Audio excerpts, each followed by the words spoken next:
코로나 때문에 거의 목숨 걸고 오신 분들이잖아요. 저는 이게 완전 엑사이팅 됐던 게 뭐냐면 과거에 우리가 쫓아가던 게 아니라 이제는 손들해 나갈 수 있는 그런 저력들이 생기는 거나 이런 느낌이에요.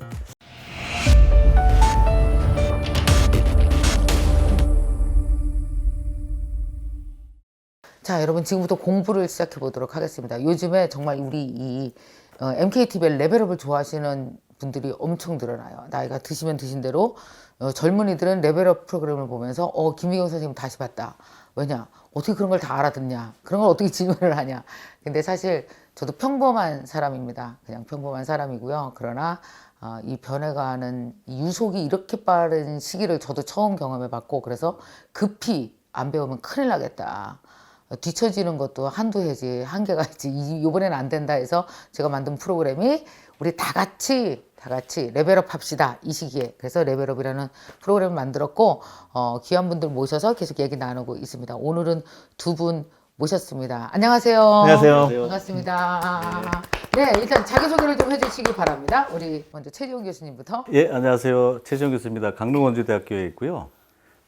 기업들과 같이 일을 한 게 한 27년 정도 돼서 업계를 조금 아는 교수입니다. 그러면 학과는 멀티 예, 과학기술대학에 있고 멀티미디어 공학을 하고 있습니다. 멀티미디어 공학. 예. 이거 궁금한데요. 멀티미디어 공학? 뭐 요즘 뭐 게임, 영상, 뭐 음악, 뭐 이런 것들을 이제 콘텐츠나 서비스를 만드는 그런 학과죠. 실제적인 이 사실은 학문보다는 실무가 더 중점적인 그런 학과. 그럼 거기서 직접 학생들이 공부하면서 개발도 하고 자기 작품도 그렇죠. 만들어내고 하겠네요. 예, 저는 이제 그 모바일 쪽을 담당하고 있고 다른 분들 이제 게임이나 뭐 이런 온 거 하고. 핫한 인재를 막 배출하시네. 지금 이제 모바일 시대 끝났습니다.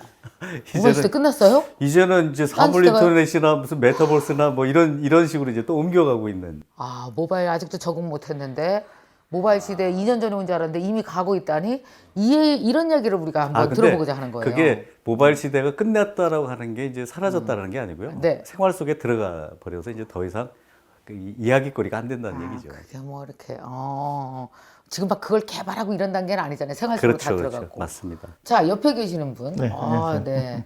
소개해 주시죠. 우리 구태원 변호사님. 네, 저는 구태환입니다. 본업은 변호사인데 이제 부업으로 스타트업 지원 육성 이런 일들 하고 있고요.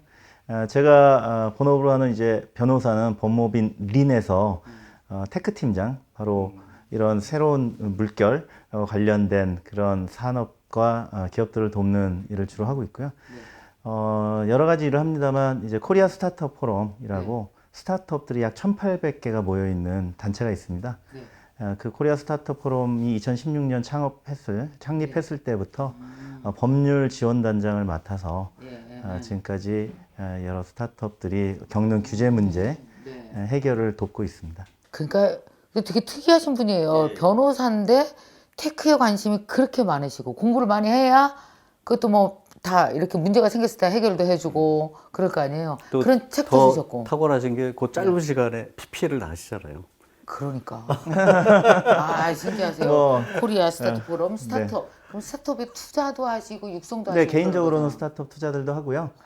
또 이제 자금이 없는 그런 스타트업들인데 정말 전도유망한 스타트업들은 스탁 옵션을 받고 도와드리기도 하고 또 10개 중에 8개는 다 휴지 조각이 되기도 하고 뭐 그렇게 하고 있습니다. 근데 변호사님 중에서도 되게 그러니까 말하자면 되게 앞서가고 액티브하신 분이에요. 예. 그래서 책도 내셨죠, 그죠? 관련된 책. 네, 2018년에 네. 미래는 규제할 수 없다라고 해서 제가 이제 스타트업 씬에서 정부의 규제를 풀기 위해서 노력하면서 보고 겪은 그런 일들을 책으로 펴냈었고요. 규제 이슈가 들어가서 많이 네. 재미없어 하실 것 같은데 그래도 아니야, 엄청 재밌게 읽었습니다, 저는. 감사합니다. 그래도 첫 개인 작품치고는 4쇄까지는 나갔었습니다. 두 분 요번에 모신 이유 중에 하나가 요번에 그 라스베가스 CES 예. 다녀오셨죠? 예. 다녀오셨어요? 네, 저도 다녀왔습니다. 저는 갈라 그러다가 간이 콩알만해져갖고 오미크론 때문에 네, 갔다 왔- 자가격리를 해야 되니까. 자가격리하면은 많이 우리 포기하셨죠. 영상도 네. 못하고 그래서 네네네. 고민하다가 그냥 비행기 티켓까지 사놓았었어요.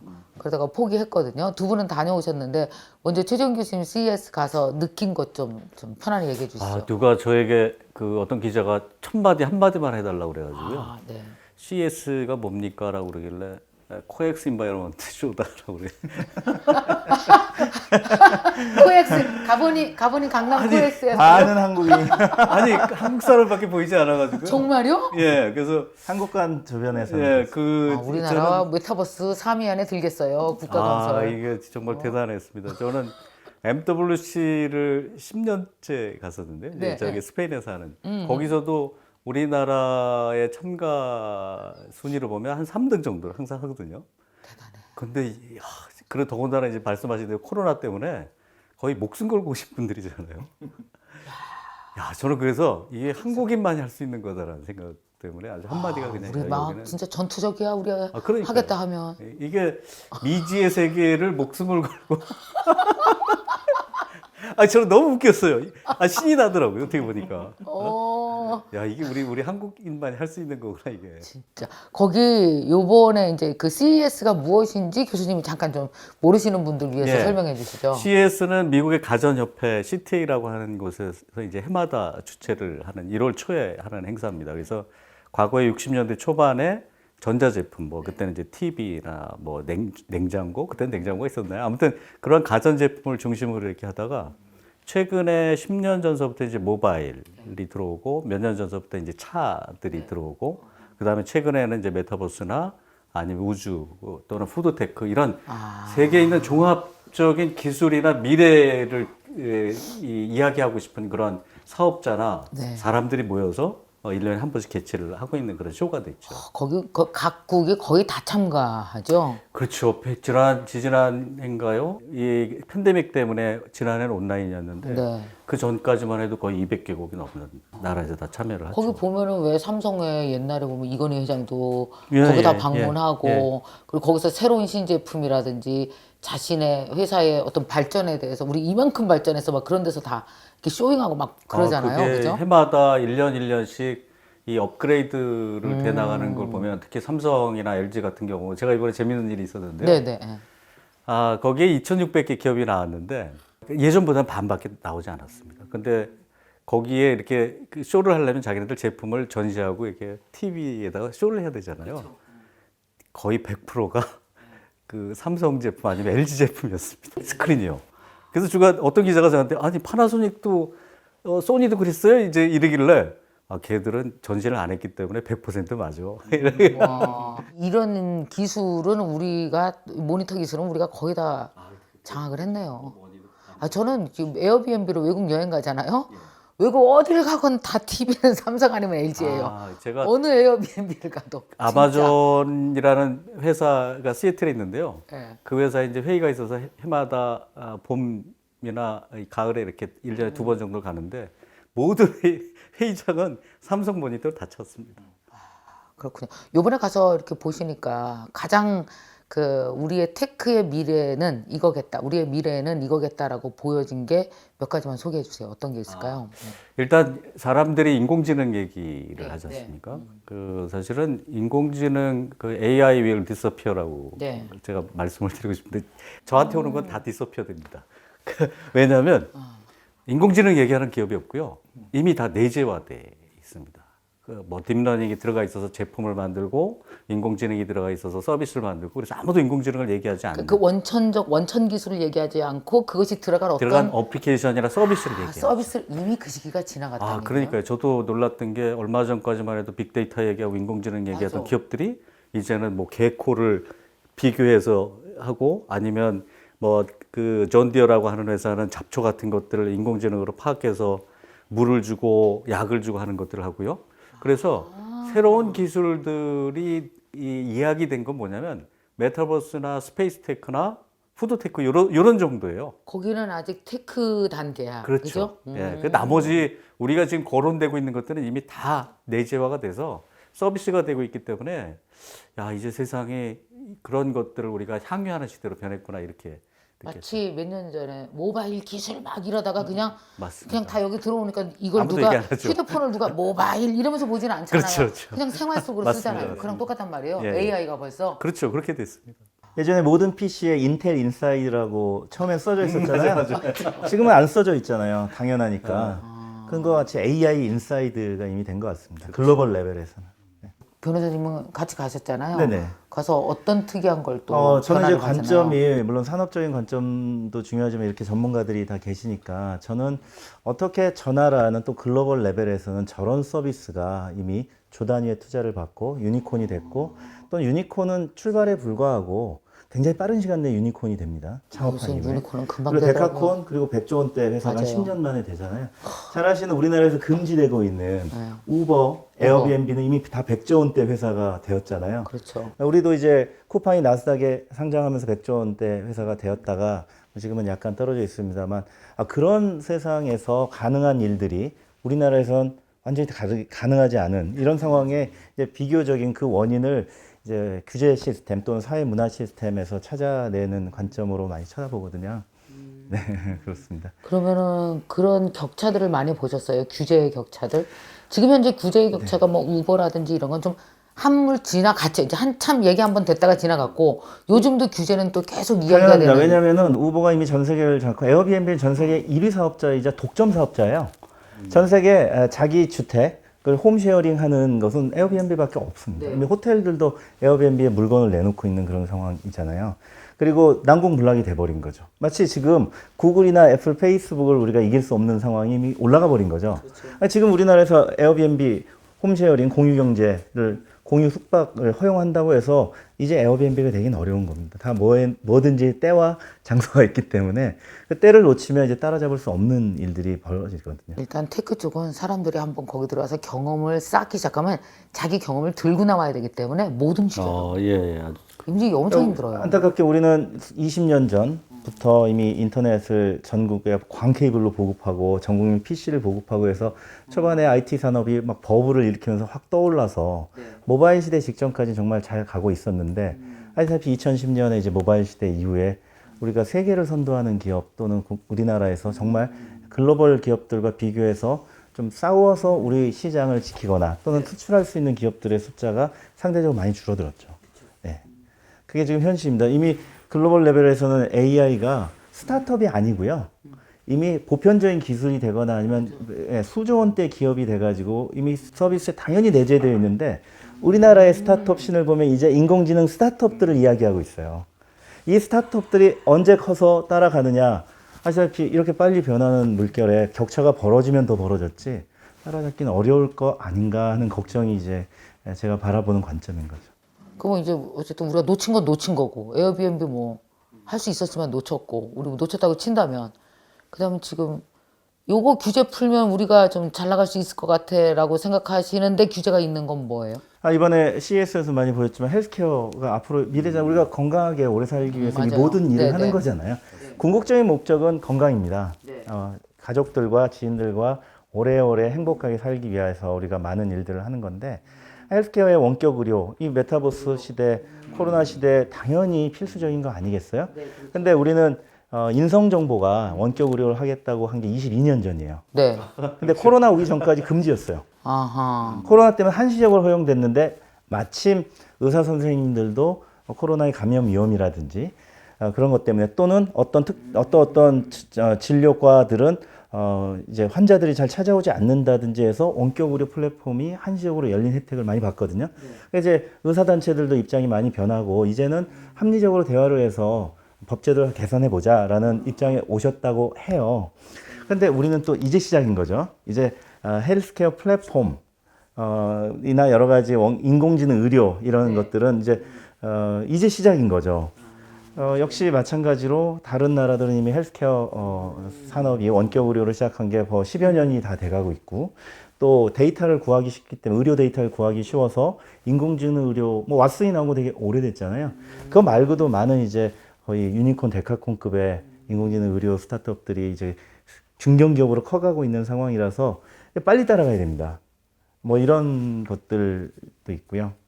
또 규제가 해결이 돼요. 올해 초에 제가 아주 유명한 VC가 키노트 하는 걸 들었더니 첫 마디가 뭐냐면 돈을 많이 가지고 있고 대단히 높은 사람도 몸이 아프면 원하는 게 딱 한 가지뿐이다. 빨리 낫는 거잖아요. 맞아요. 그게 이제 지금 디지털 헬스케어를 이제 가속화시키고 이런 팬데믹이 그러한 것들 이제 풀어낼 수 있는 하나의 또 계기가 되고 이번에 CES 같은 경우 에버트라고 하는 그 유명한 회사의 회장이 처음으로 나와서 키노트를 했고요. 그 다음에 저희가 CS 기간 중간에 무료로 이게 자가진단 키트를 나눠주면서 아침마다 한 번씩 하고 오세요. 그래서 제가 아침마다 이렇게 계속 찌르고 났습니다.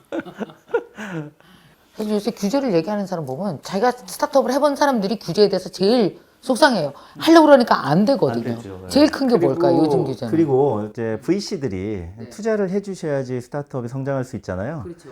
규제가 있는 산업에서 스타트업을 하겠다고 하면 다 말리기 때문에 안 합니다. 그리고 과감하게 하셨던 분들은 규제의 벽을 넘지 못하고 다 이제 뭐 사업을 제대로 못하니까 좀 뭐 잘 안 되잖아요. 그러니까 투자를 받을 수 없고 제일 아이러니한 질문이 뭐냐면 저에게 이제 기자님들이 많이 전화를 해주세요. 그래갖고 이번에 규제 때문에 고통받는 스타트업을 좀 인터뷰를 하고 싶다. 연락처를 알려달래요. 그래서 제가 말씀드렸죠. 그런 스타트업은 이미 다 망했습니다. 연락이 안 됩니다. 딱 잠깐 생존했을 때가 있는데 그때 연락하지 않으면 잘 안 되시기 때문에 그리고 또 그런 규제가 있는 곳은 아예 시작을 하지 않기 때문에 그렇습니다라고 말씀드리고요. 뭐 오늘 시간상 이제 긴 얘기를 짧게 말씀드리면 우리나라 규제는 굉장히 경성 규제이고 행정법규로 금지하는 게 굉장히 많고요, 실제로. 그리고 법에 없어도 시행령 시행규칙까지 내려가면 소위 그림자 규제까지 굉장히 디테일한 것들이 다 이렇게 써져 있어요. 그리고 또 하나 중요한 게 있는데 민주주의가 많이 발달한 나라는 행정법규를 위반했다고 감옥에 보내지 않아요. 그건 독재 시대에나 하는 일이에요. 왕정 시대에나 하는 일이에요. 근데 우리나라는 행정법규를 위반하면 감옥에 가요. 왜냐하면 행정법규를 위반하는데 형사처벌이 붙어 있어요. 이거를 제가 오늘은 행정형벌이라고 이제 부르겠습니다. 행정형벌이 많아요. 그래서 타다를 하셨던 VCNC가 형사법정에 섰잖아요. 우리는 그게 당연하죠. 다른 나라는 그러지 않습니다. 우버를 한 트래비스 켈러닉이 형사법정에 쓴 나라는 우리나라밖에 없어요. 우리나라에서 옛날에 서울시에서 우버 X 하다가 고발돼가지고 법정에 형사법정에 기소됐는데 안 나오셔가지고 나중에 이제 벌금형으로 끝나긴 했지만 이게 굉장히 차이가 있거든요. 즉 스타트업이 도전을 해보려면 형사처벌을 감수하고서는 할 수가 없는 거죠.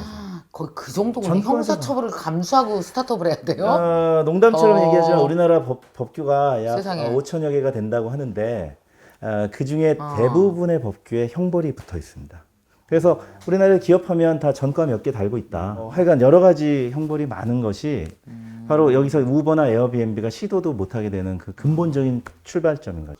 그리고 또 하나 말씀, 좀 규제에 대해서 기왕에 얘기 나왔으니까 말씀드리면 요즘 젊은 친구들이 블록체인 관련 사업을 할 때 한국에다 법인을 안 하는 친구들이 너무 많은 거예요. 만나보면 싱가포르, 홍콩, 뭐 이런 미국 이런 쪽으로 법인을 외부로 빼더라고요. 그래서 저도 권합니다. 너무 아까워. 왜 그러냐면 우리나라 정부가 작년에 시행한 특금법이라고 특정 금융거래 정보의 보고에 관한 법률에서 소위 가상자산 사업자라는 걸 만들었고요.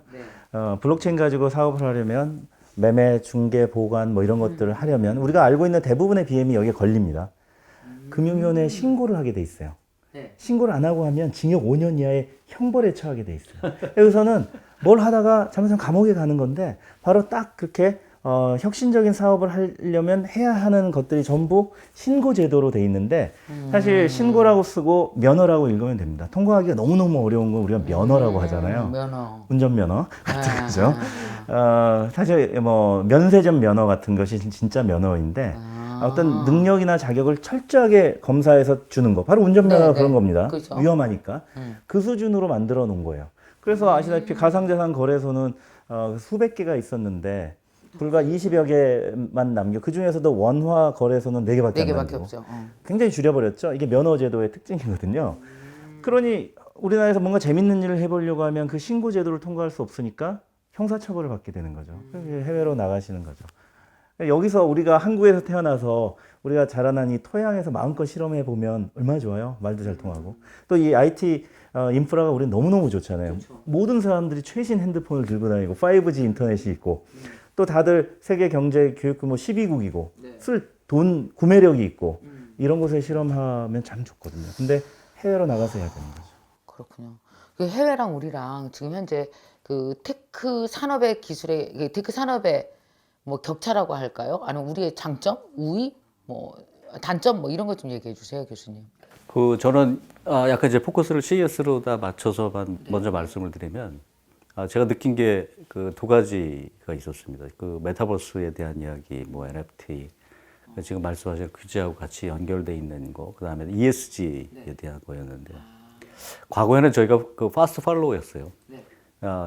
스마트폰 쫓아가고 더 얇고 밝게, 가볍게 이렇게 더 싸게 만들려고 노력을 했는데, 지금은 ESG 관련해가지고 저희 기업들을 이렇게 딱 봤더니, 전혀 손색이 없는 거예요.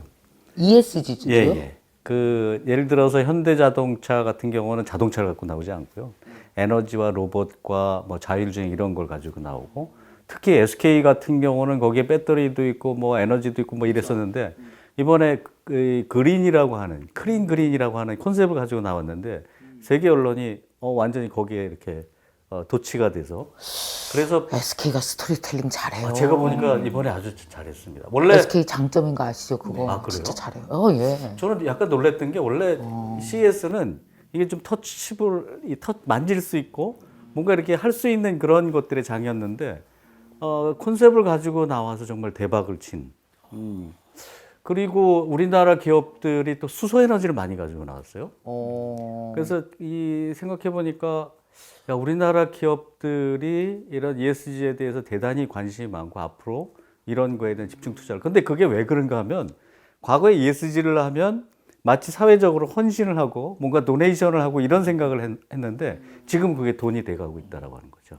그래서 우리나라 기업들이 적극적으로 했는데, 여기서 중요한 코드는 뭐냐면, 우리가 먼저 하고 있구나라고 하는 생각이 딱 들었고. 또 ESG가요? 우리는 뒤쫓아가는 줄 알았거든요. 아닙니다. 이번에 제가 CES에서 본 거는, 우리나라 기업이 전혀 그렇지 않다라고 하는 생각. 또 하나가 있습니다. 네. 그 메타버스에 대한 이야기인데요. 네, 그 얘기 좀 해주세요. 우리나라 기업들이 메타버스나 NFT에 대한 이야기를 그렇게 강조하지 않았는데, 네, 안에 보니까 블록체인 기술들이 들어가 있고, 맞아요. NFT로다가 뭐 그림을 그리고 그린 것들을 하고, 그래서 이게 다른 나라보다도 먼저 적용한 거 아닌가. 그래서 이렇게 가만 보면요, 구글 트렌드나 네이버 트렌드에서 이렇게 보시면 메타버스라고 하는 이야기를 가장 많이 치는 나라가 우리나라입니다. 정부에서 발표됐어요. 전 세계 5위 기업, 5위 국가로 만들겠다고 메타버스. 지능법 만들겠다고. 진흥법. 만들겠다고.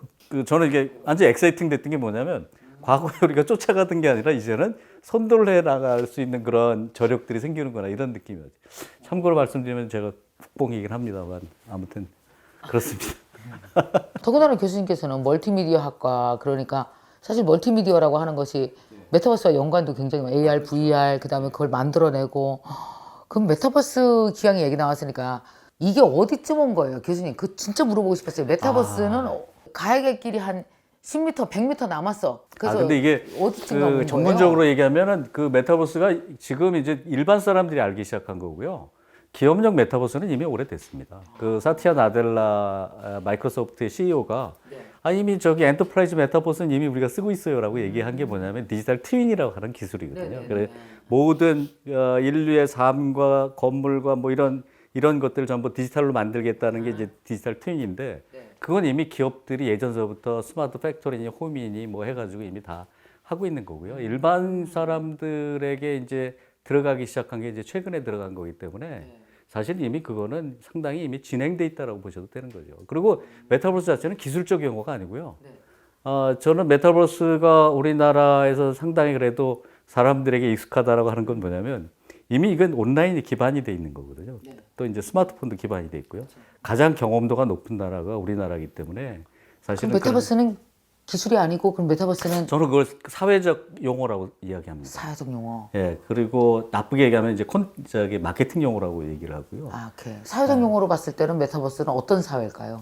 이 현실 사회에서 로그아웃 해가지고 가상 세계로 온라인을 하는 시기다라고 얘기를 하는데, 저는 그렇게 생각하지 않거든요. 이미 온라인과 오프라인에 대한 기준이 없어진 이 자체가 메타버스거든요. 그러니까 저는 그렇게 생활화돼 있는, 지금 우리가 이렇게 뭐 촬영을 하고 대담을 하고 이런 것들이 이미 실시간으로 다 나가고 뭐 후에 다 남고, 이런 모든 것들은 메타버스의 성격을 다 가지고 있는 거거든요. 맞아요. 그래서 저는 메타버스를 강조하고, 누군가는 그 얘기를 합니다. 메타버스가 옵니까? 오는 거 가는 거 생각하지 마시고요, 거기에 적응할 생각을 하세요. 저는 그렇게 얘기하거든요. 이미 세상은 와 있다라고 얘기하는 게 맞죠. 메타버스. 예. 그러니까 사실 요즘에 사람들이 되게 불안해하거든요. 뭐 블록체인, NFT, 메타버스 막 이렇게 얘기하면 용어만 알지 이걸 실제로 내가 막 경험해 본 사람이 없어갖고 되게 불안해하는 거예요. 글쎄요. 저도 그 얘기를 가끔 듣는데 이미 그 속에서 살고 계시는데 뭘 불안해하세요? 이렇게 얘기를 하거든요. 네, 이미 그 안에서 여러분 우리가 살고 있는 숲에 들어가면 숲이 안 보이잖아요. 우리 이미 그 안에 많이 빠져 있거든요. 좋은 얘기. 예, 저 같은 경우는 91년도에 PC통신이라는 걸 처음 했는데요. 그때 저는 또 하나의 아이디를 처음으로 메타버스 공간에서 가진 겁니다. 근데 그때는 텍스트 기반의 채팅이거나 BBS라는 게시판에 다 글자 위주의 것이었고요. 네. 그림 파일을 첨부로 할 수 있지만 보려면 굉장히 많은 시간이 걸렸어요. 그때는 제가 하루 24시간을 사는 동안 그 또 하나의 세상인 PC통신 안에서 활동한 시간이 굉장히 작았거든요. 주로 오프 세상에서 많이 살았죠. 근데 그로부터 91년부터 지금 30년이 지났는데 30년 지난 지금은 거의 전 반 이상을 사이버 공간에서 살면서 일도 하고 친구들도 만나고 놀기도 하고 오큘러스 퀘스트 같은 거 쓰면 거기서 영화도 보기도 하고 그런데 점점 비중이 늘어나고 있는 거예요. 그게 눈으로 보여지는 게 평면액이냐 공간웹이냐 네. 차이만 있을 뿐 어쨌든 우리는 네네. 메타버스 내에서 이미 오랫동안 적응해서 살고 있는 거죠. 그래서 만약에 잠자거나 자기 몸의 오케이. 건강을 위해서 조깅하는 시간을 제외한 네. 나머지 시간을 전부 메타버스 안에 생활하는 세상이 된다면 그게 이제 궁극적인 것 같아요. 잠을 뭐 메타버스 안에 들어가서 잘 수는 없으니까. 근데 그 세상이 이제 2047년에 레디 플레이어 1에서 그려지는 세상이잖아요. 그러면 그게 2041년이고 영화에서 정의를 했으니까 이제 2022년이니까 25년 남은 거예요. 금방이죠. 금방이죠. 그 레디 플레이어 1 세상에서 사람들이 진짜 컨셉 건물 같은 아주 남루한 집에서 살지만 모든 활동을 이 안에서 하잖아요. 그렇죠. 거기서 독재자가 지배하고 있잖아요. 뭐 그렇게 원 네이션, 하나의 나라이고 그렇게 되지 않았으면 하는 세상의 마음인데 이제 그렇게 되면 정말 하루 24시간에 그 90 잠자는 시간 빼고는 거의 대부분을 그 안에서 생활하는 거죠. 진짜 요즘 친구들 보면은 글로벌 우리 디지털을 하면서 그래도 결국은 국경하에서 살았었잖아요. 이 젊은 친구들 스타트업 하는 거 보면 일단 그냥 글로벌 베이스로 사업체를 시작을 하더라고요. 예. 그래서 그거 그대로 메타버스로 가면 메타버스는 사실 국경 없잖아요. 그냥 원하는 커뮤니티대로 묶일 거 아니에요. 관심 커뮤니티별로 묶일 거 아니에요. 이제 물론 언어가 장벽이 있으니까 이제 조금씩 언어별로 모이긴 하겠지만 그래서 아까 왜 원네이션이라고 얘기했던 거 하나의 나라처럼 움직일 거라는 거 되게 재밌는 상상 해보고 하나의 나라면 돈도 하나로 쓰나? 글쎄요, 그럼 뭔 돈이 될까? 막 그거는 이런 사실은 상상을 해요. 나라라고 얘기를 하셨는데 저 같은 컨셉인지 모르겠는데 전 나라의 개념도 없어지지 않나라는 생각이 그 원네이션이라고 하는 게 사실 나라가 파워 시프트가 이 현실 정부의 권력이 정부가 정부 할 일이 점점 없어져 가고 있습니다. 이 플랫폼이 정부의 일을 많이 대신하거든요. 사실 우리 같은 아직은 민주화가 진행 중인 나라, 또 우리 저기 어디 세계 어디라고 말씀드리긴 그렇지만 좀 더 권위적인 나라들은 이 인터넷 세상이 가져오는 권력의 분해 또는 민간으로의 이양 이런 것들 되게 불편해하거든요. 우리가 규제가 아직도 강한 이유도 사실 과도기에 있기 때문인데요. 이렇게 이양이 돼서 사실 시민들이 자기 삶의 의사결정을 집단지성이든 다오든 간에 이런 것들로 스스로 하는 세상이 되면 사실 그럼 국경이 필요가 없거든요. 그리고 그래서 집단지성으로 문제를 스스로 해결해 나가고 정말 시민 주도 사회가 됐을 때 개념이기 때문에 교수님 말씀하시는 것 같아요. 현실 권력이 우리가 필요한 이유는 우리를 외침으로부터 지켜주고 외교, 국방, 통상 이런 거를 해주기 위해서 필요하고 또 안에서는 혹시 이제 뭐 누가 대들까봐 이렇게 질서 잡아주고 범죄자 잡아주고 이런 건데 이런 것들을 해결해 나가면 정부 할 일은 점점 작아지는데 인공지능이 미래 영화를 보면 이런 일을 다 해결해 내잖아요. 뭐 마이너리티 리포트도 그렇고. 그럼 이제 정부에 의존하는 게 줄어들면 사실상 그 세계 모든 사람들이 언어 장벽도 없이 모여서 같이 문제를 해결해 내고 있는 세상. 근데 저거는 그걸 이제 원네이션이라고 말씀드린 겁니다. 저 CES 가서 그 보면서 CES를 가지 못한 저희로서는 진짜 궁금한 게 많거든요. 또 뭐 어떤 걸 느끼셨을까요? CES를 보면서 내가 이거는 정말 뭐 이게 젊은이들에게 사람들에게 꼭 전달해주고 싶다. 걱정된다. 이런 거 좀 꼭 알아둬라 하시는 게 있었을까요? 저는 이제 하나하나의 기술도 중요하지만 그 전체적인 분위기도 대단히 중요하다고 생각하거든요. 그런데 아무래도 제가 이제 한국 사람이다 보니 그 2010년부터 이렇게 해외 전시회를 다니면서 느낀 건 뭐냐면 중국이 엄청나게 부상하고 있네. 뭐 이런 것들이 뭐 6개월이나 1년 단위로 계속 느껴지는 거. 그다음 우리 한국 사람들이 많아지고 있네. 근데 기술들이 예전에는 뭐 앱이나 단순하게 그림이나 이런 게 아니라 이제 뭔가 기술적이고 실용적인 것들이 많이 오네. 근데 제일 중요한 건 뭐냐면요. 사람들의 마음이 편했습니다. 과거에는 약간 샤이했거든요. 뭐 외국 사람이 지나가도 이렇게 눈으로 보면 깔잖아요. 대화하기가 어려우니까. 근데 프랑스 친구들은 안 그렇거든요. 이 짧은 영어를 가지고서 이 지나가는 사람들 붙잡고 뭐 내 제품이 어떻고 뭐 대단히 아주 뭐 의욕적입니다. 근데 제가 2018년서부터 그 전에는 우리나라의 그런 속성들이 이렇게 보였다가 2018년 이후에서는 굉장히 어그레시브한 우리 젊은 스타트업들을 많이 봤어요. 근데 올해가 정말 그거에 거의 끝을 봤다. 내년엔 아마 더 하겠죠. 물론 이제 이스라엘 친구들처럼 사전에 다 교섭을 해서 거기서 예약하고 서로 이 디스커스하고 뭐 계약까지도 이루어지고 이런 실용적인 그런 전시회가 되긴 하는데 그래도 이 한 사람이라도 더 본인의 제품과 서비스를 설명하기 위해서 너무너무 적극적인 걸 보니까 젊을수록 더 그런 친구들이 많더라고요. 그래서 이게 우리나라 역시 그런 면에서는 확실히 저력 있는 젊은이들이 많구나. 이런 굉장히 기분 좋은 걸 느꼈죠. 요즘에 창업하는 젊은이들 많아요? 학교에서 어때요? 학교에서도 많고 일반도 많고 예전의 빈도에 비해서는 확실히 많은 건 틀림없습니다.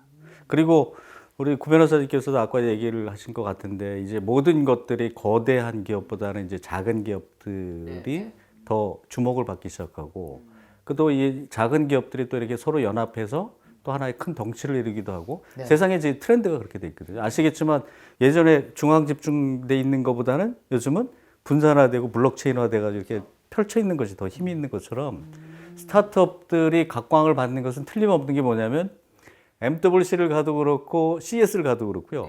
대기업관이 있고 이렇게 스타트업관이 따로 있습니다. 4years from now나 아니면 유레카관이나 유레카관하고 4years from now는요. 돗대기 시장이에요.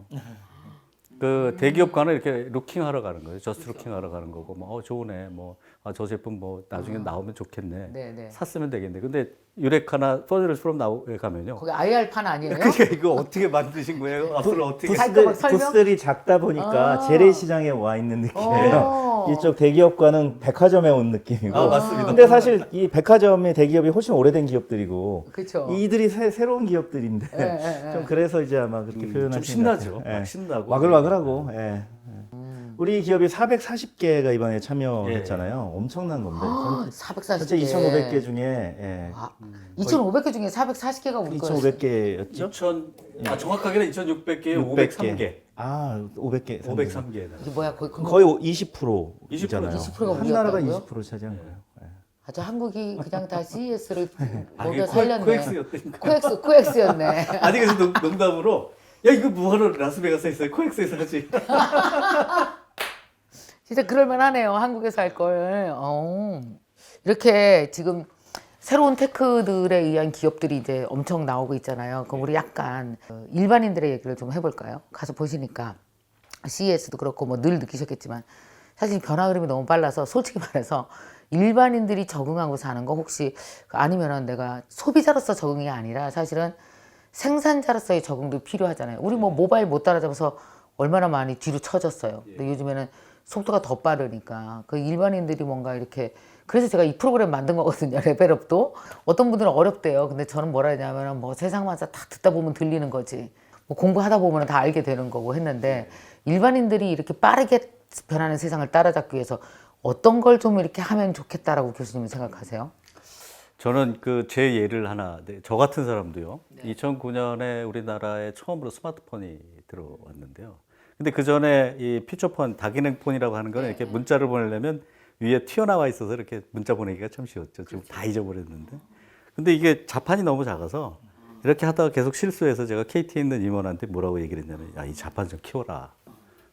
나 같은 사람도 이거 못 치겠다 이랬더니 그 친구가 저한테 뭐라 그러는지 아십니까? 뭐라 그랬어요? 네 손가락을 깎어. 근데 제가 굉장히 중요한 걸 느꼈습니다. 왜 느꼈냐면, 내가 적응을 해야지 저들한테 적응을 하라는 소리를 하기가 되게 어려운 시대죠.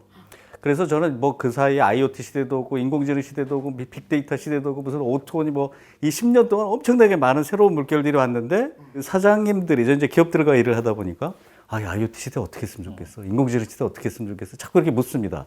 그럼 저는 어떻게 얘기하냐면 당신이 적응해야 된다라고 하는 얘기죠. 그리고 그렇게 시대가 바뀌어도 사실 철학이나 그 사람의 주관은 바뀌지 않습니다. 그래서 이 새로운 시대가 이렇게 왔을 때 마인드의 차이가 새로운 시대가 왔네. 이렇게 겁먹으면 그 사람 늙은 거고요. 새로운 시대가 왔네. 그래서 막 이렇게 엔돌핀이 돌면 그 사람 젊은 겁니다. 우리 가능하면 이 젊게 사는 게 좋기 때문에 새로운 시대가 오면 저는 기회가 있다라고 생각하고 좀 더 젊게 생각하는 것이 맞다. 그것을 뭐 단위를 어떻게 적용을 하고 어떤 기술을 어떻게 하고 그거보다는 네. 마인드에 대한 부분이 저는 가장 중요하다고 생각해요. 제가 정말 그런 것 같아요. 아까 교수님 말씀하신 대로 세상에 무슨 뭐 인공지능, 빅데이터 이거 진짜 제품에 단어가 들어가 있더라고요. 얼마 전에 네이버에서 클로바라고 있습니다. 이제 저희 이렇게 영상 하잖아요. 우리 영상을 녹취 푸는데 돈이 꽤 들었었어요. 그러니까 이 영상을 찍잖아요. 그럼 누가 듣고 계속 치는 거예요, 이걸. 그것만 따로 하는 사람이 있어요. 근데 이걸 음성 데이터로 변환해서 집어넣잖아요. 5분, 10분도 안 걸려서 정말 99% 정확하게 텍스트로 쫙 나와요. 네. 근데 이제는 처음엔 놀랐다가 이제는 그런 거 안 되는 게 어딨어? 그렇죠. 그냥 세상에서 그냥 사는 거지. 그렇죠. 야, 이 기술 뭐야? 이거 빅데이터야? 이거 AI야? 이거 안 물어보거든요. 우리 그냥 쓱 네. 이렇게 하는 거잖아요. 또 편집하시는 분들 많이 쓰겠지만 그 남세동 대표가 하는 보이저 X의 브루라는 앱은 영상에 그냥 자막을 바로 넣어주잖아요. 그렇죠. 약간만 고치면 되는. 나중에 고칠 필요도 없겠죠.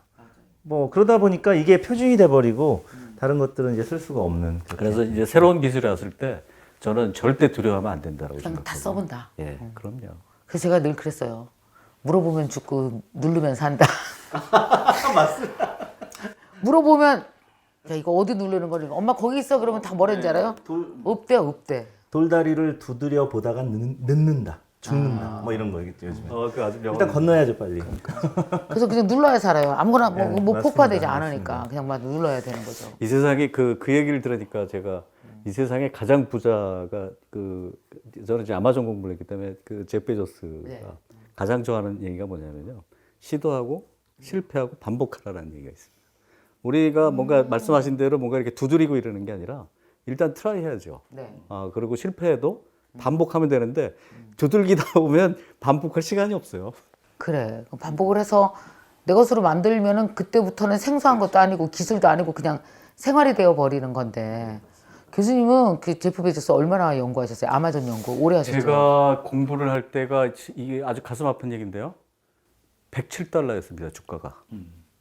정말 가슴 아픕니다. 지금 거의 3,500달러. 지금 3,500달러. 안 샀죠? 공부 안 하냐고. 제 친구들은 다 샀어요.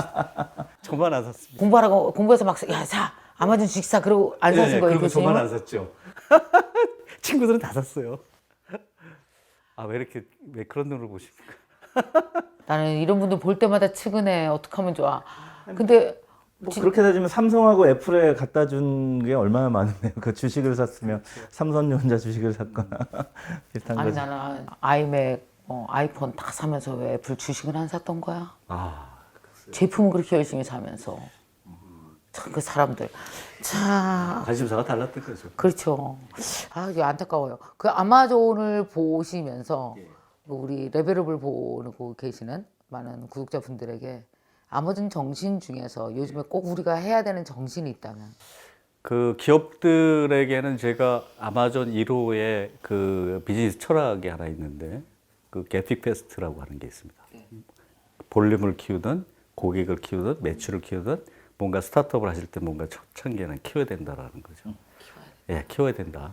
그게 꼭 돈만은 아닙니다. 아무튼 그들은 뭔가 비즈니스를 할 때 이렇게 합니다. 우리가 모두에게 이야기하고 싶은 하나의 이 키는 뭐가 있냐면 아마존은 Just Do It 어워드를 줍니다. 그냥 실패해도 트라이만 하면 상을 줍니다. 근데 그 중에 그런 것들 중에 대단히 대박이 난 제품들이 뭐 에코도 있고 뭐 트래시도 있고 뭐 아마존 고도 있고 그래서 사실은 무엇인가 생각하는 것보다 내가 그럴 줄 알아서 우물쭈물 하다가 그럴 줄 알아서 뭐 이런 얘기처럼 저는 요즘 세상을 심각하게 고민하는 것보다 just do it, try it 하라라고 하는 이야기를 뭔가 새로운 일이 생기면 트라이를 해야지 일단 시작해라. 시작해라 이 두드리면 안 된다라는 거죠. 그게 지금 제일 MKTV가 중요하네요. 있는데 뭐가 걱정일까요? MKTV 열심히 보면 되는데.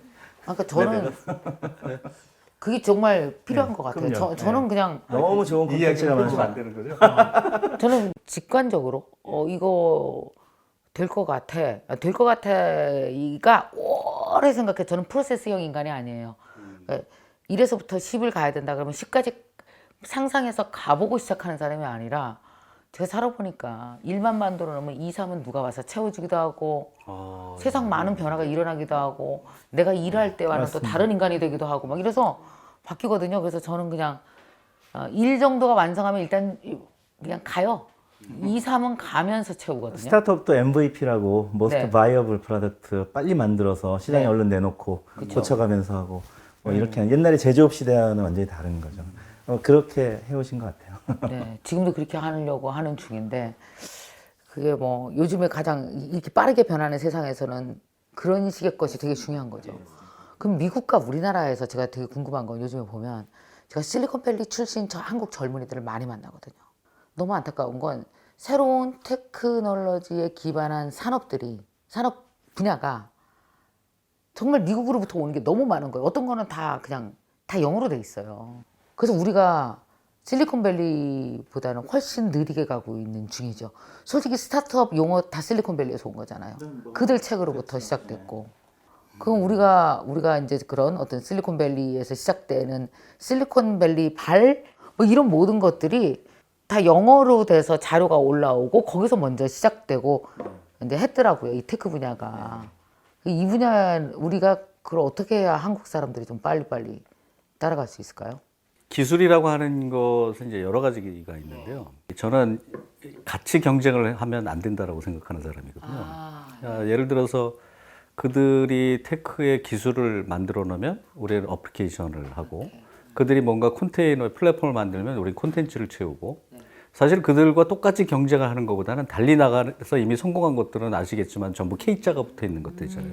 K-뷰티, K-드라마, K-콘텐츠 뭐 이렇게 해서 사실은 그래서 저는 그 이야기 중에 만약에 미국이 정말 그렇게 테크의 엄청난 기업들과 국가라고 하면 어떻게 보면 거인의 등에 올라타는 것도 하나의 방법이죠. 그러니까 사실 그들과 경쟁하는 것보다는 협력하는 것이 더 옳은 판단이다라고 하는 생각이거든요. 그래서 특히 우리나라 사람들은 콘텐츠에 강합니다.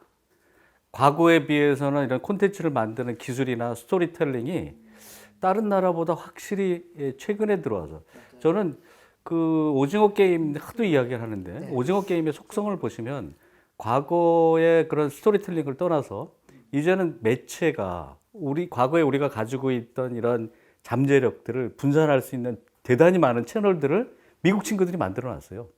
거기다가 이런 우리나라의 콘텐츠들을 올렸을 때 이 지금 돌아오는 것들은 정말 야, 한국 사람들 정말 대단한 콘텐츠를 만드는 기술들이 있구나. 이런 것들이 돌아오죠. 그래서 말씀하신 것처럼 그들이 기술이 뛰어나다고 하면 사실 우리는 다른 방향으로 나가면 되는 거고요. 그들과 똑같이 경쟁하지 않았으면 하는 것도 제 바람 중에 하나입니다. 그거 되게 중요한 지적이네요. 사실 세상이 테크 하나로만 돌아가는 게 아니거든요. 그렇죠. 그 안에 채워지는 콘텐츠, 그 안에 커뮤니티, 사람, 그죠? 여기서 거래들, 이게 진짜 엄청 다른 거거든요. 경제 생태계 막 이런 거. 저는 이제 2018년에 그 미래는 규제할 수 없다 책에서 가장 걱정했던 내용이 이제 국부가 이제 데이터가 되는 세상이고 이제 국부 데이터가 우리나라에 머물러 있는지 이게 해외로 다 나가 있는지가 앞으로 이제 구군을 좌우할 거라는 시각에서 이 국부 데이터를 지키는 것은 플랫폼 기업들이라고 생각을 했습니다. 사실 미국이 인터넷의 발원지이고 인터넷 산업에는 규제를 만들지 않았어요. 그래서 지금 실리콘밸리의 빅테크 기업들, 3천조 원짜리 기업들, 1,000조 원이 넘는 기업들 이런 한계가 없어요, 이제. 세계 시가총액 10개 중에 7개가 플랫폼인데 그중에 미국 기업 5개인데 이거 다 합하면 우리나라 코스피, 코스닥 뭐 이 중에 하나만으로도 넘치지 않습니까? 그렇게 이제 성장시켜 온 것은 이거는 그냥 제 개인적인 추측이 아니라 미국 연방의회 의원들의 공식 문서에 등장하는 얘기입니다. 우리는 인터넷 산업에 규제를 만들지 않아 이 영광을 가져왔다. 그러므로 앞으로 블록체인 산업이나 이런 데도 역시 함부로 규제를 만들려고 하는 저 연방 정부를 제지하기 위해서 이 법안을 발의한다. 이렇게 써요. 법 개정안 서문에다가. 예, 미국이 실리콘밸리에서 진짜 금지되지 않은 건 해볼 수 있는 것은 의도적인 겁니다. 예, 우리는 허용된 것 아니면 잘 안 되는 나라이잖아요. 금지가 너무 많고 아까 형사처벌도 있고. 그래서 국부 데이터의 보유 관점에서는 거점 산업이 있는 것 같아요. 바로 그 거점 산업이 예전에는 이제 포털이라고 하는 플랫폼 산업이었다면, 이건 이제 PC 인터넷 시절부터 모바일 시대 초기까지 그랬습니다. 근데 이 산업들이 지금 아시다시피 모바일로 넘어오면서 이제 빅테크 기업들에게 우리가 점령당하고 있잖아요. 영상 산업, 우리가 잘 이용하고도 있지만 또 그들이 컨텐츠와 개인정보를 다 장악하고도 있죠. 영상 산업이 대표적이고요. 근데 우리가 선점한 업종 분야들은 지켜내고 있어요. 포털이 대표적이고 이커머스가 대표적입니다. 이커머스는 적어도 해외 기업들한테 장악당하지 않고 우리나라 기업들이 M&A가 됐을지언정 우리나라 법인 기업들이거든요. 근데 나머지 SNS 이런 건 우리나라의 기업이나 해외 기업이 우리 시장을 멀리서 여기에 발 하나 들여놓지 않고도 다 장악을 하고 있는 기업들도 있거든요. 앞으로 뭐가 될까 보면 이제 서비스가 우리 바로 주변까지 와서 내 모든 것을 해결해주는 세상이 됐지 않습니까? 바로 스마트폰을 들고 다니고 웨어러블 시대가 됐고, 이제 뭔가 안경처럼 가벼운 형태의 HMD를 쓰고 다니면 이제 바로 메타버스에 들어갈 수 있는 세상이 되면 바로 당신의 모든 것을 해결해주는 세상이 이제 곧 펼쳐질 것 같잖아요. 그러면 내가 필요로 하는 모든 것을 우리 기업들이 해결해주고 있어야 우리나라의 데이터가 남는데 이 플랫폼 기업들이, 근데 이게 해외 빅테크가 다 장악을 한다면 이제 그 데이터는 전부 해외로 나가 있는 거죠. 예를 들어서 구글 유튜브처럼 뭐 다 하고 있죠. 지금 너튜브 너튜브 제가 잠시 당황했습니다. 갓튜브께서 혹시 다 듣고 계실 것 같아서 그랬는데 뭐 이런 얘기는 하도 듣는 얘기라서 뭐 담담하시겠죠. 너튜브께서는 바로 그런데요. 저는 선의의 경쟁이 가능한 수준까지는 우리 플랫폼 기업들이 성장을 해야 된다고 생각하는데, 아시다시피 인공지능이 발달하지 않는, 이제 뭐든지 인공지능 인사이드잖아요. AI 인사이드인데 우리 데이터 공급이 너무 부족해요. 사실 데이터 구하기가 너무 힘듭니다. 작년에 이루다 사태가 났었는데 사실 이루다의 서비스로 해서 구체적으로 내가 피해를 봤다는 특정 개인은 없었어요.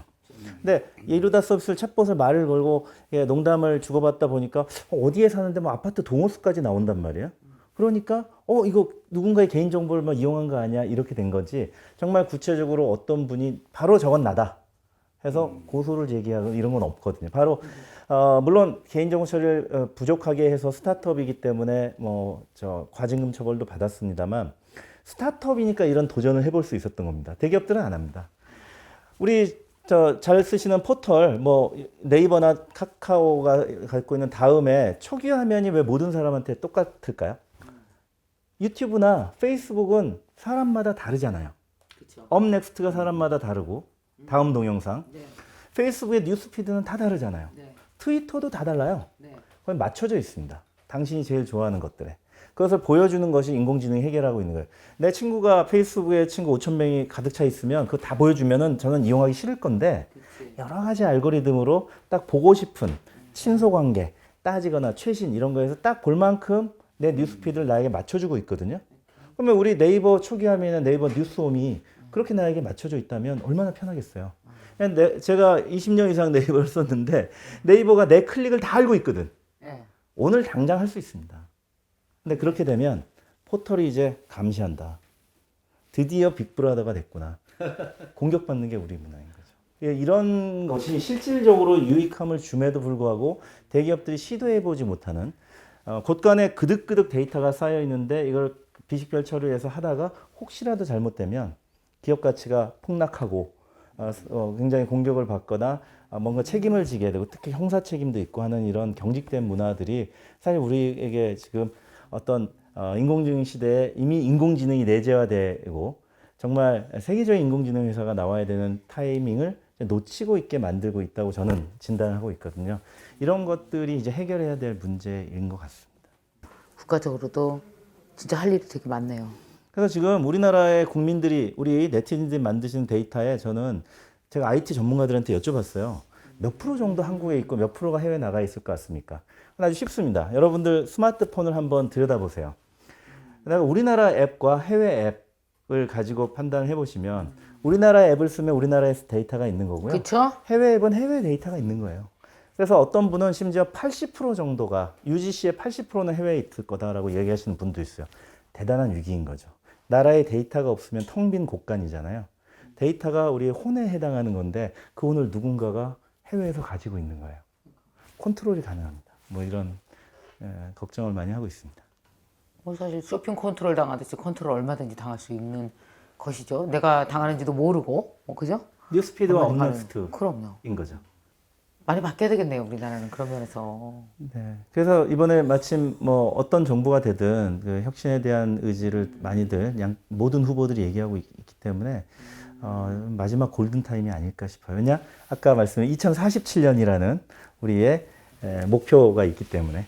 교육 얘기를 조금만 더 했으면 좋겠어요. 두 분 다 뭐 교수님이시고 변호사님이시고 사실 이렇게 아이를 키우는 엄마들이 되게 걱정이 많단 말이에요. 코로나는 2년이나 겪었어요.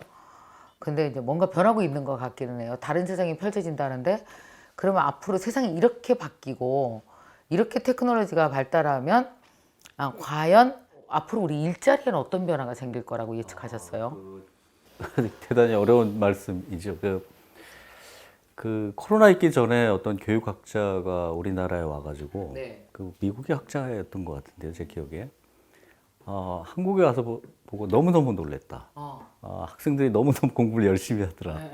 그런데 안타까운 건 없어질 직업의 한 70% 거기에 올인을 하더라는 거죠. 뭐 검사니 무슨 교수님, 변호사, 맞습니다. 뭐 아무튼 이런 이 사자 들어가는 거하고 단순 직업. 법률가도 코드화 될 수 있는 직업이에요. 가장 위험한 직업입니다. 맞는 말씀이에요. 근데 그게 이 팬데믹 때문에 사실은 더 가중화됐습니다.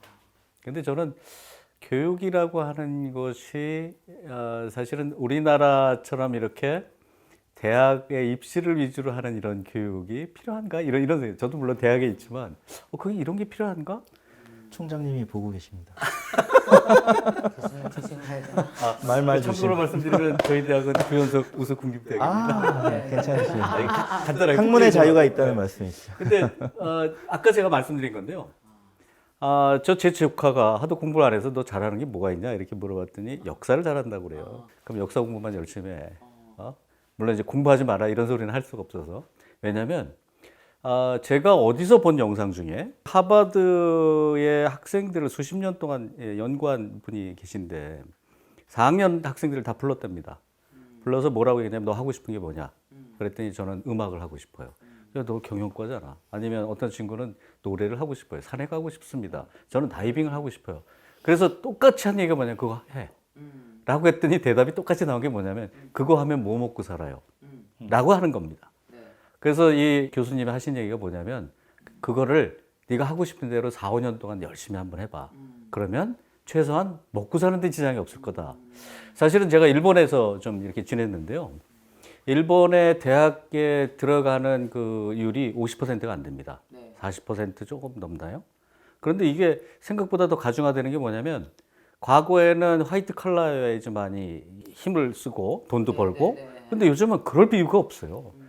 하물며 본인이 원하면 그냥 편의점 가서 일을 해도 자기의 인생을 충분히 자기가 하고 싶은 대로 그 다음에 본인이 요즘은 뭐 유튜버도 있고 아니면 본인이 어떤 하고 싶은 이런 것들이 있으면 거기에 대한 팔로워들이 많아져서 같이 대단히 그런 활동을 자유롭게 하면서 먹고 사는데 전혀 지장이 없기 때문에 대학을 가지 않습니다. 그래서 대학 자체 이런 정규화된 교육 자체가 바뀌지 않으면 제가 보기에는 생각보다도 학교가 더더욱 어려워지는 환경이 되죠. 그래서 교수님들도 그렇고 학교 시스템도 그렇고 이제는 확실하게 바뀌어야 된다. 학생들이 좋아할 것을 하는 거. 교수가 좋아할 것을 하는 게 아니고요. 시스템이 좋아할 것을 하는 게 아니고 학생들이 좋아할 것으로다가 나뉘어서 해야죠. 과거의 집단 교육이 아니라 소규모. 그 다음에 그것들을 연결하는 교육들. 그 다음에 세상에 있는 교육들. 그리고 교수가 꼭 박사해야 되냐? 세상에 대단히 많은 전문가들을 초빙해서 같이 이렇게 교육을 할 수 있는 뭔가 같이 으쌰으쌰하는 그런 교육이 필요하지. 소크라테스식 교육이 있지 않습니까? 이렇게 주입식, 설파 그건 아닌 것 같습니다. 자, 이제 마지막으로 두 분께 이제 CES를 두 분이 이제 다녀오셨잖아요. CES를 다녀오면서 요거 하나씩은 그래도 레벨업 해라. 공부 좀 하고 있어라. 뭐 이렇게 당부하고 싶은 거 없으세요? 느끼신 거, 아, 요거는 내가 좀 크게 깨달았어. 요거는 좀 내가 업그레이드 해야 되겠어 하는 거 있으실까요? 아까 말씀드린 대로 이제 우리 기업들이 글로벌 수준의 여러 서비스들에는 충분히 빠지지 않는다라는 생각도 했기 때문에, 그리고 바로 이제는 국경이 없다는 생각을 많이 했고, 아까 500개가 넘는 기업들이 나왔는데 거기 부스에 있는 그 젊은이들이 정말 스스럼 없이 외국인에게 자기 서비스를 홍보하고 하더라고요. 바로 이제는 글로벌로 갈 수 있는 이제 인터넷 창이 이렇게 열려 있고 많은 지식과 정보와 또 네트워크를 가질 수 있는 세상이기 때문에, 저는 좀 관점을 글로벌로 바로 가지고 지금 바로 글로벌로 나가신다는 생각으로 여러 가지 것들을 보실 수 있을 것 같고요. 특히 한글로 된 컨텐츠보다는 바로 영어로 된 컨텐츠를 좀 찾아보는 것을 저는 많이 노력을 하고 있거든요. 이 컨텐츠의 질이 많이 다릅니다. 그래서 또 이제 아까 파파 같은 거 이용하면 바로 번역도 되잖아요. 네이버 웨일 브라우저 쓰면 바로 번역해 주더라고요.